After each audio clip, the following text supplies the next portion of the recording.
Hey guys, I'm Bruce, the apartment guy Petersen. Welcome to Stonehill at Piper's Creek. It's our 292 unit property that we own in Northwest San Antonio. Welcome, let's go look around. So, you know, one of the things that prompted this really, not just that we wanted it to look pretty, but with this, no grass would grow. It stayed bare all the time. It was like, put some grass, and it always died. Heck, what can I do? So we did this, and we found just a small way to work in some of this glass. Two little bitty spots at the front to give the appearance of water. It's expensive as shit. It's like $5,000 to do these two spots. What's up? This was another one that my wife designed, and it's a nautical theme because we have lots of military in this area. She found that. Those are all upside down like soda bottles. So let's go walk around outside. So we kind of gave everybody space to breathe. We had skeleton crews working at the properties, just enough to make sure we could respond to emergencies while we shut everything down like the whole country shut down. But now we got to come back in. We got to start putting it all back together. Small things. We need to paint some of these gates. They're all chipping away, and you know, just get things cleaned back up, put back together. Here you can see they've popped out a bunch of the pickets right there. We don't have a big homeless population around here like we do in Austin, but there are still some. And a lot of it's kids. You know, they don't want to walk all the way around to the gate to get in, so they just pop out some pickets and I got my gate now. So this is our dog park. It gets a fair amount of use. We got the playscape, which gets a lot of use. But for the most part, San Antonio was spared a lot of the really bad destruction from the cold. In Austin, we just got hammered.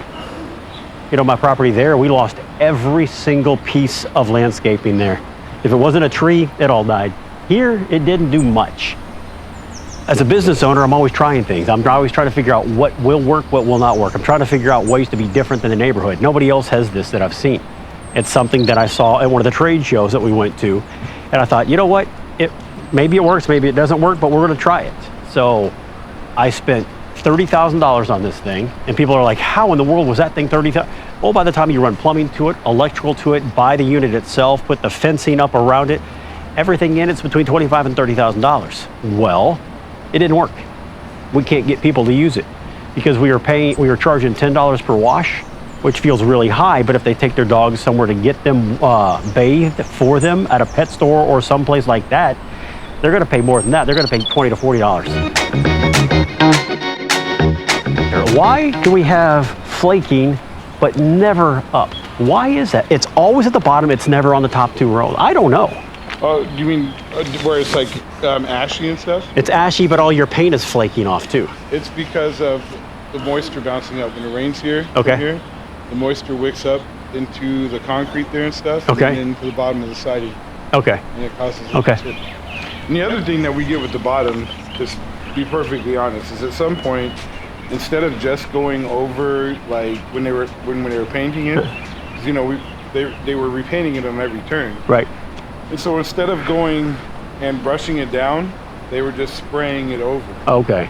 And so it caused a lot of extra flaking. Gotcha. Okay. So that's it, brother. I appreciate it.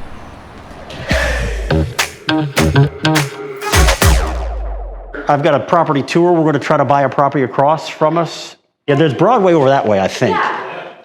So there's a 170 unit property kind of in a pocket back there off of Wetmore. So Wetmore and Thousand Oaks is kind of in that corner. Yeah, absolutely. So we're going to go walk 170 unit property there to see.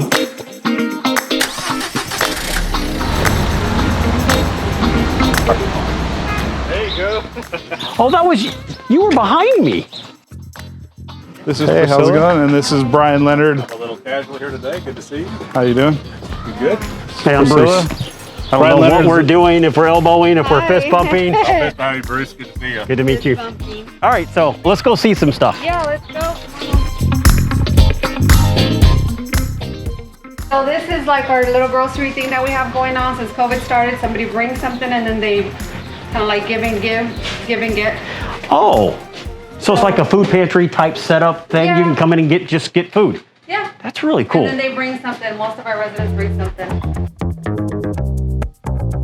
This looks really cool. You guys have done some really neat things here. The number of floor plans really appeals to families. Okay. So you have larger. Yeah, a lot of crowds, 3 bedrooms. A lot of 2s I and 3s. love 3s.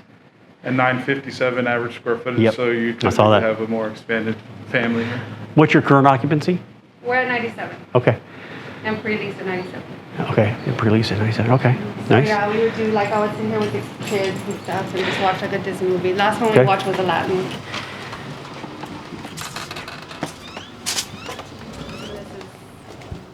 This is our maintenance shop right here. This is big. Yeah. It almost felt like it would have been a pool house, but I guess not. Like but a little club room. I think Yeah, it was being okay. covered back in the day.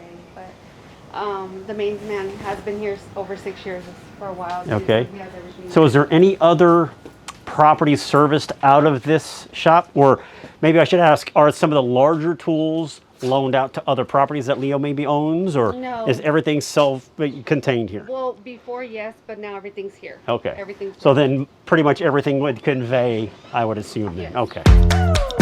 I can follow up with you later. Cool. or I haven't sent it to my guy whatever you yet. wanna do, but whatever you want to do. There's no contingency, right?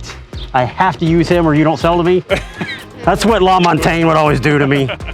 We always make Anyway, sure I wanna price do is first, and then we'll encourage you. I know. So as we're walking, I want to ask questions, right? Okay. I'm just asking. Correct. If this were your property, you owned it, it was your checkbook, what would you do here? What do you feel First is the thing- missing thing for a resident, for profitability, for efficiency? What do you think needs to be done? Well, to me, the exterior is important, obviously.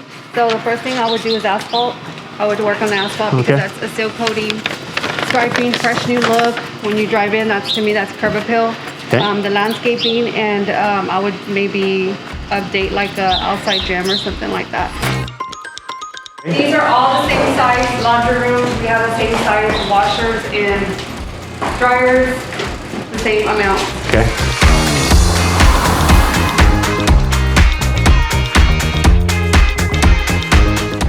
So this is they have 3 versions of upgrade. This is the middle tier upgrade. And the middle tier upgrade is essentially cinch cabinets, resurfaced countertops, new appliances, and repainting.